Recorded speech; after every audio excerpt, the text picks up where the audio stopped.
الحمد لله وكفى وسلام على عباده الذين اصطفى أما بعد فأعوذ بالله من الشيطان الرجيم بسم الله الرحمن الرحيم ولا تتبعوا خطوات الشيطان إنه لكم عدو مبين إنما يعملكم بالسوء والفحشاء وأن تقولوا على الله ما لا تعلمون أما بعد والله أعلم بأسرار كتابه فقال النبي صلى الله عليه وسلم بلغوا عني ولو آية رواه البخاری. اما بعد عزیز سامعین کرام، گزشتہ جمعہ کے موضوع کے اندر عصر حاضر کے سب سے بڑے گناہوں کے موضوع پہ بات ہوئی تھی، تو وہ 40-50 منٹ کا یہ بیان ہوتا ہے. بعض اوقات موضوع اتنا بڑا ہوتا ہے کہ وہ اس میں پھر ہم سے وہ مکمل نہیں ہو پاتا. آج اسی سے ایک ملتا جلتا موضوع وہ ہے کہ عصر حاضر میں گناہوں کی جدید شکلیں. گناہ تو پرانے ہیں، شکلیں جدید ہیں. نئے روپ میں وہ گناہ وہ آج کل نئی لباس اور نئی صورتوں میں وہ دنیا کو اپنے گھیرے میں لائے ہوئے ہیں. اللہ تبارک و تعالیٰ نے یہ واضح بیان فرمایا، جس طرح میں نے آیات کی تلاوت کی سعادت حاصل کی. ولا تتبعوا خطوات الشیطان، یہ سارے شیطان کی اعمال ہیں اور تم نے اس کے قدموں پہ نہیں چلنا، تم نے اس کی اتباع نہیں کرنے، اس لیے کہ انہ لکم عدو مبین، یہ تمہارا کھلا دشمن ہے. اور ساتھ ہی فرمایا کہ بھئی انما یامرکم بالسوء والفحشاء، یہ تم اس کی پیروی کرتے ہو، یہ تمہیں حکم دیتا ہے ہر برائی کا جو اللہ تعالیٰ سے دور کرتی ہے، اور فحاشی کا. وَأَن تَقُولُوا عَلَى اللَّهِ، وہ ایسی باتیں اللہ تبارک و تعالیٰ کے بارے میں کرتا ہے تم سے کہ جس کو تمہیں پتہ تک نہیں. وَأَن تَقُولُوا عَلَى اللَّهِ مَا لَا تَعْلَمُونَ، تم ایسی اللہ تعالیٰ کے بارے میں پھر باتیں کرتے ہو جس کا تمہیں پتہ بھی نہیں. عزیز سامعین کرام، تو گناہوں کی جدید شکلیں کوئی بھی ہوں، لیکن اس شکلوں کے بعد جرم وہی کھڑے. وہ کیا ہے؟ سب سے پہلا شرک ہے. بڑا گناہ بھی شرک ہے، جدید صورت میں بڑا فتنہ بھی شرک ہے. اس کو ہم نے پہلے نمبر پر اس لیے رکھا ہے کہ گناہ بھی بڑا ہے. جناب لقمان علیہ السلام نے، جن کو اللہ تعالیٰ نے اتنا پسند فرمایا کہ ان کا نام اور ان کے نام پہ سورت کا نام بھی اللہ تبارک و تعالیٰ نے رکھا، اور ان کی باتیں اللہ تعالیٰ کو اتنی اچھی تھی کہ قرآن جیسی ہدایت کی کتاب میں ان کے کلام کو بیان فرما کے ہمارے لیے ہدایت کا سامان میسر کر دیا.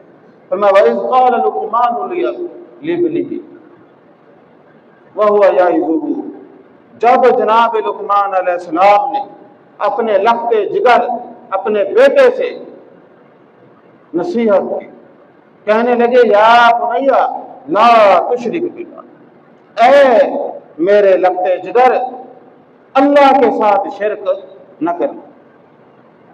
لا تشرک باللہ، کیوں؟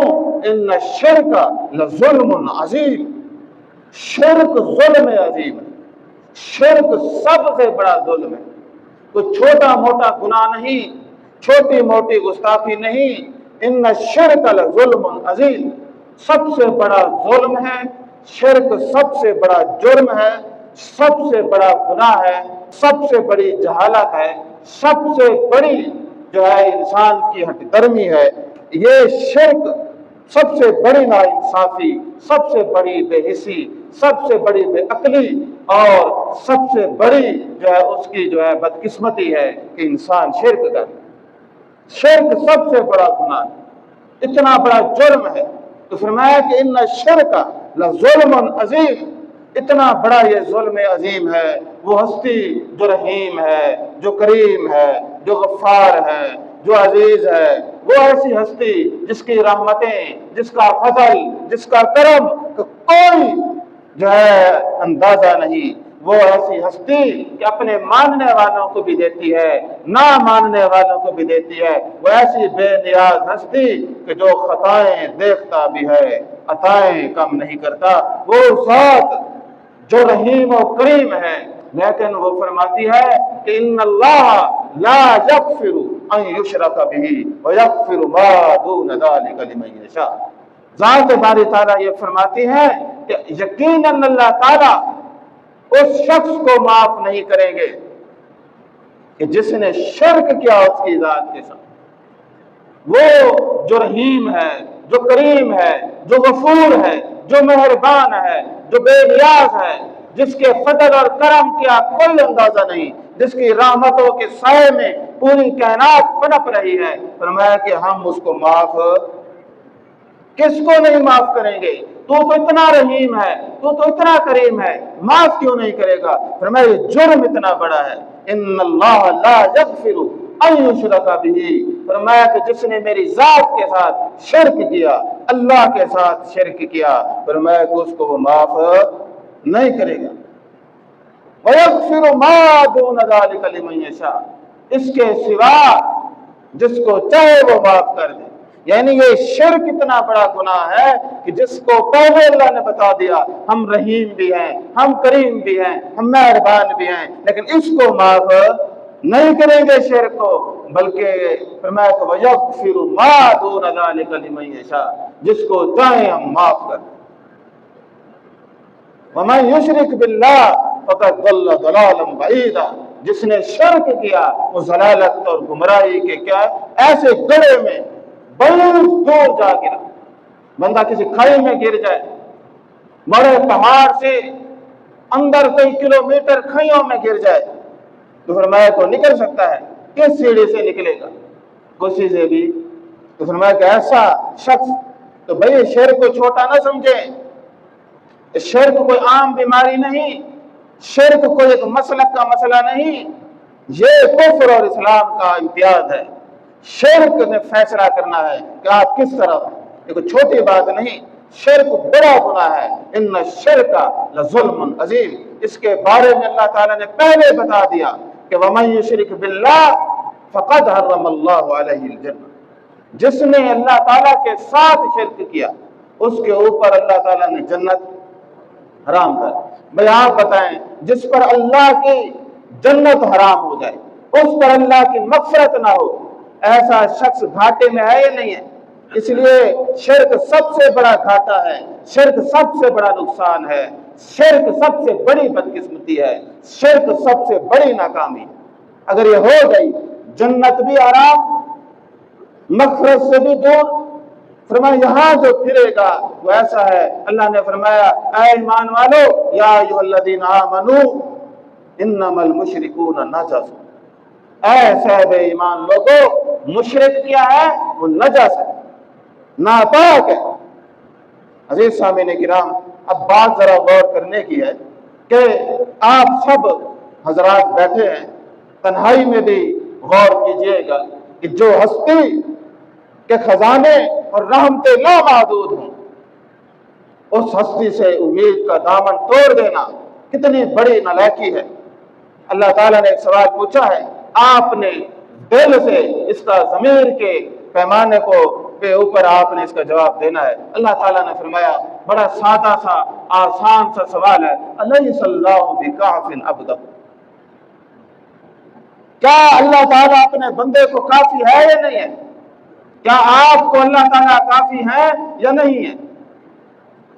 انسان کی ضروریات محدود ہیں، اللہ تعالیٰ کی عطائیں اور خزانے لامحدود ہیں۔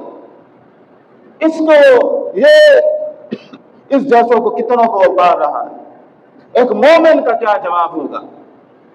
مومن اپنے دل سے اپنے ایمان کے زور پر یہ کہتا ہے حسبنا اللہ ونعم الوکیل، ہمیں اللہ کافی ہے۔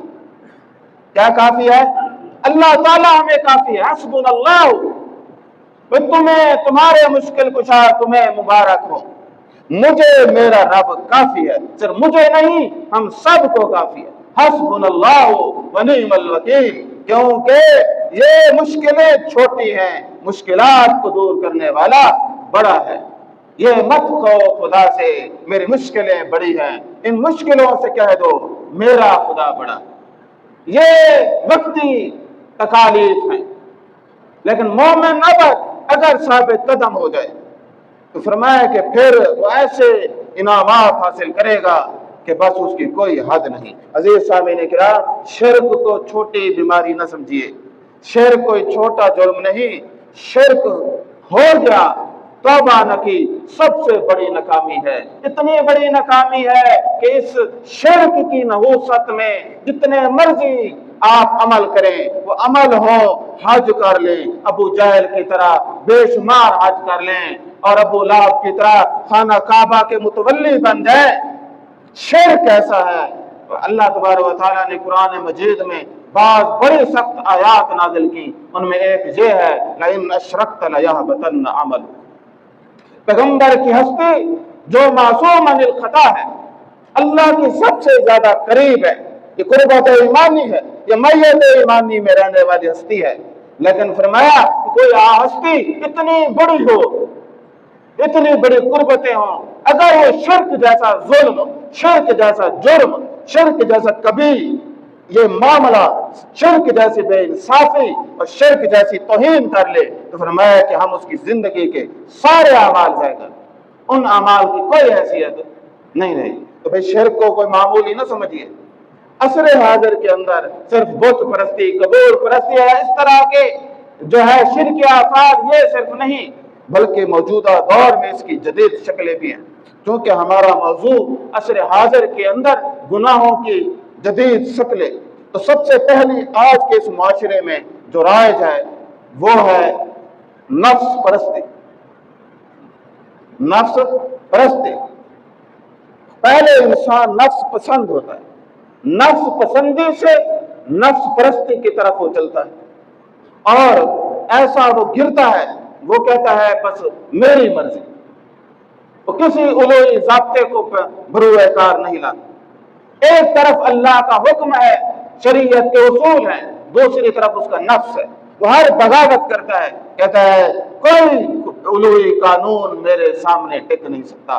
وہ ہے کس کا غلام؟ نفس کا غلام، جو کہتا ہے میرا جسم میری مرضی، میرا وجود میری مرضی، میرا دل نہیں کرے گا تو کوئی سعادت حاصل نہیں کروں۔ اللہ تبارک و تعالیٰ نے اس کو قرآن میں بھی ذکر بیان فرمایا کہ افرأیت من اتخذ الہہ ہوا۔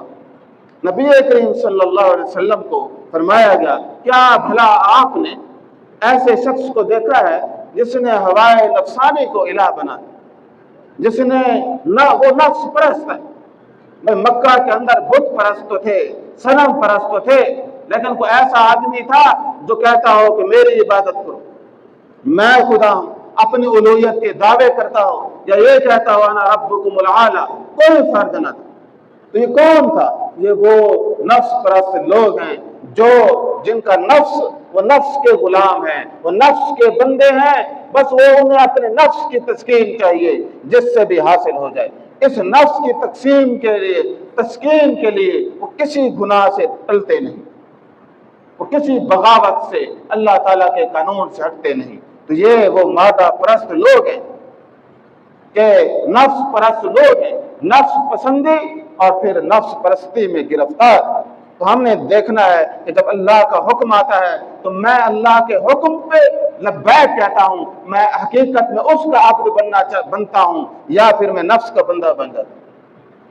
جو خواہشات کا غلام ہو وہ اللہ کا بندہ کیسے بن سکتا ہے؟ تو یہ آج کا ایک جدید شرک ہے، بندے کو پتہ ہی نہیں چلتا، کہتا میں تو کسی کو نہیں پوجتا۔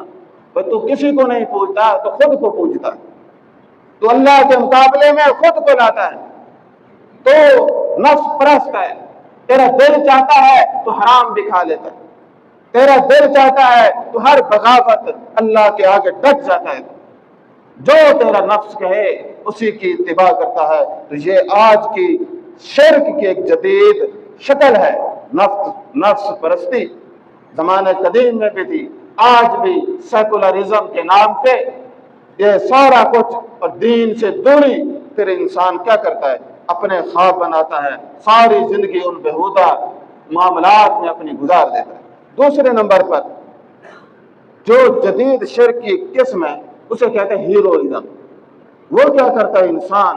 وہ آج کل چونکہ میڈیا کا دور ہے اور 5th جنریشن وار ہے، تو وہ میڈیا اور پھر ماحول وہ اس کو ہی لوگوں کو فیک ہیرو بنا کے دکھاتا ہے۔ وہ ان کے لیے اتنا اندھا ہو جاتا ہے، بعض لوگ وہ سیاست میں ہیں، ان کو ایسا ہیرو بنایا، ان کے ہر جھوٹ پہ وہ سچ مانتا ہے، وہ کہہ دیں تو وہ سب کچھ قربان کر دیں۔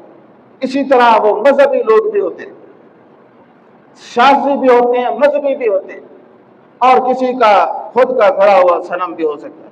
وہ عورت کی خاطر کیا کرتا ہے؟ وہ پھر سب کچھ تباہ و برباد کر دیتا ہے۔ بھائی آپ لوگ ہوتے ہیں، پسندیدہ بھی ہوتے ہیں، لیکن آپ کے پاس پھر پیمانہ ہونا چاہیے۔